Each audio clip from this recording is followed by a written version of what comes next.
जब पूरी दुनिया भारत को सिर्फ गरीबी और नफरत की नजर से देखती थी, उस समय पे भारत को विश्व के अंदर सम्मान दिलाने वाले महान इंसान थे स्वामी विवेकानंद जी।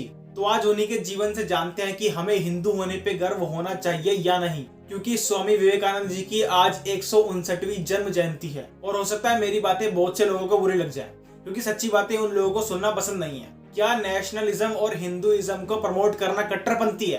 क्या जय श्री राम कहने पर सोसाइटी का आपको हिंदू एक्सट्रीमिस्ट कहना सही है? और क्या मुझे गर्व से ये नहीं कहना चाहिए कि मैं हिंदू हूँ? वैसे इन सब प्रश्नों के उत्तर स्वामी विवेकानंद जी ने आज से 150 साल पहले ही दे दिए थे। 1863 में कोलकाता के एक हिंदू परिवार में जन्मे थे नरेंद्र नाथ दत्ता, जिनको आज हम सब जानते हैं स्वामी विवेकानंद के नाम से। He came from a good family.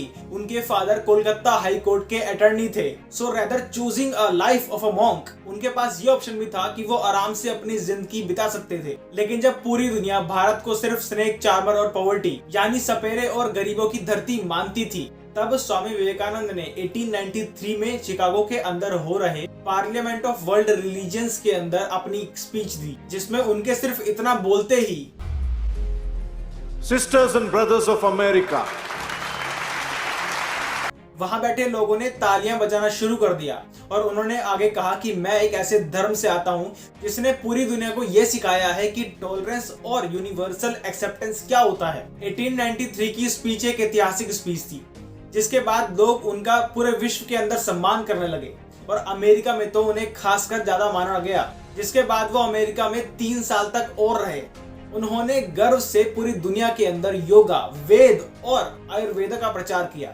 और यही वजह है कि आज के समय पे पूरे विश्व के अंदर लोग योगा को अपना भी रहे हैं। योगा को पूरे विश्व के अंदर प्रमोट करने के लिए स्वामी विवेकानंद जी का भी बहुत बड़ा हाथ रहा है। भारत में आज राष्ट्रीय युवा दिवस मनाया जाता है। हम सब में एक विवेकानंद है और हमें उसे बिना शर्म के साथ जगाने की जरूरत है। और आगे आने वाली कुछ मिनट्स में मैं आपको बताऊंगा कि वो कैसे करना है। पहली बात, अपनी मातृभाषा बोलने में शर्म ना करो। आज का युवा इंग्लिश को इलाइट और हिंदी को गरीबों की भाषा के रूप में देखता है। जैसे ही हम 5 स्टार होटल में जाते हैं तो बोलते हैं वेटर गेट अ कैपुचिनो।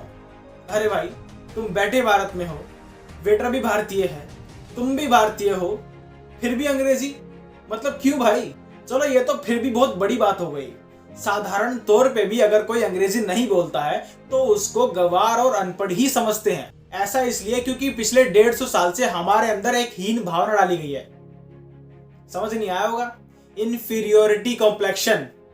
गवार, हिंदी तक तो आती नहीं है, बात करते हैं बट अबे इससे भी बुरा ट्रेड करते हैं। हाँ, यही मतलब होता है हीन भावना का। अगर आप इंग्लिश बोलते हो तो आप मोस्ट वेलकम, आप रिस्पेक्टेड हो। और अगर नहीं बोलते हो तो dogs and Indians are not allowed का बोर्ड आपको दिख जाएगा।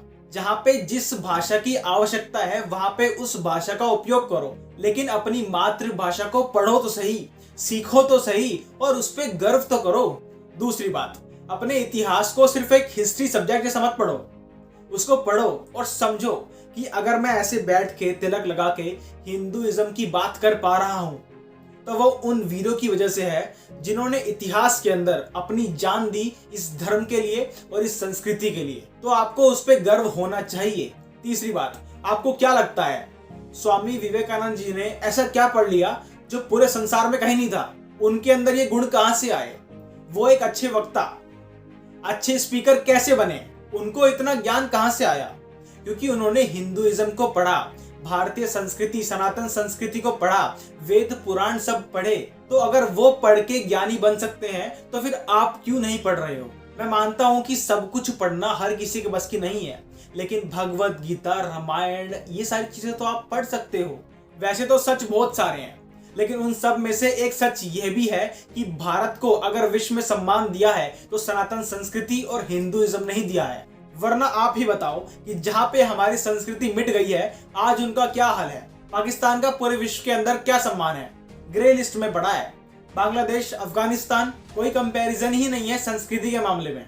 लेकिन भारत के हिंदू की यही गलती है कि कोई उनके सामने कितनी भी सही बात कर रहा हो, कितना भी अच्छा बात कर रहा हो, उनको फर्क नहीं पड़ता।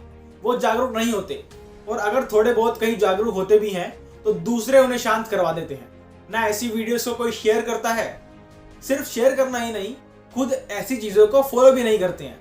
एकता दिखाइए, धर्म के लिए, राष्ट्र के लिए, संस्कृति के लिए बोलना शुरू कीजिए और जो बोल रहा है उसका समर्थन कीजिए।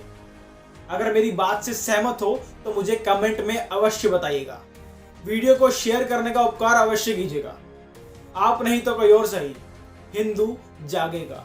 ऐसी और वीडियोस के लिए हमें फॉलो अवश्य कीजिएगा। मिलते हैं जल्दी अगली वीडियो में। जय श्री राम, हर हर महादेव।